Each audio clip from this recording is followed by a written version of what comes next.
Hello, today I'm going to read from the book, from the novel Shérézade, written by me, Anaïs Giulia. I'm the author of this book. And Shérézade tells the story of Shérézade, she's the main character of the book, and she's a woman that travels. She's a traveler, she's a storyteller, and she finds the doors of the new empire, of the emperor, so to say, a new world. That she's not part of it, but she is part of it for a few days, for a short time. And Shérézade is telling the emperor different stories that she gathered through the time, through her life, stories that she has heard from other people, or stories that she has discovered by herself.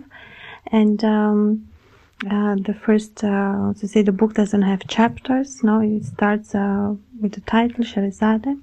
It is a novel. The cover, it says, Shérézade is a lyrical tale of love, memory, and the power of stories to connect and heal. Shérézade is a journey through time and emotion, where storytelling becomes an act of remembrance and hope. And the book starts like this. I'm going to start to read. Shérézade.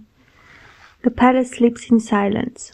Beyond gold-veined columns and shadowed courtyards, past guards who do not speak, and courtiers who scarcely dare to breathe, a hush drifts through marble corridors, like smoke on still air. It gathers at the threshold of a chamber veiled in midnight silks, perfumed with myrrh and the hush of expectation, his chamber.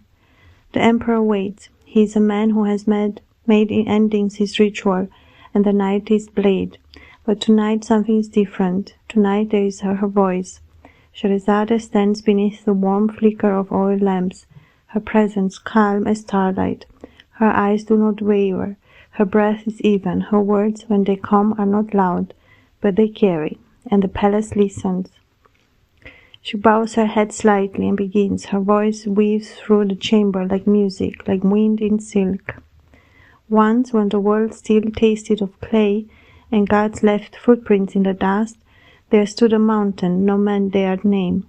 Upon its breast hung the wind, coiled like a serpent, and in its hollows lived that which even the gods feared, the bird of the storm, Anzu. He was not born of egg, nor of motherly down, but of clash and cloud, the breath of Apsu, and the ache of earth. His wings drank thunder.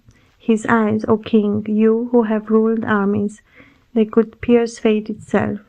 And so it was, on a day stolen from time, that Anzu crept like mist into endless sanctuary, and stole what no beast nor god had ever dared, the tablet of destinies, the sacred writing that bound law, fate, birth, and death in the invisible ink of the divine. But let me not leap, dear king, let the tale breathe like a sleeping lion, uncoiled and slow. When Anzu fled with the tablet, the heavens held their breath. The rivers halted mid-rush, even the wheat refused to rise. The gods, drunk on immortality, found their hands trembling, for without a tablet they were a sheep without pasture, powerless, mute, unmade. Enlil wept in fury.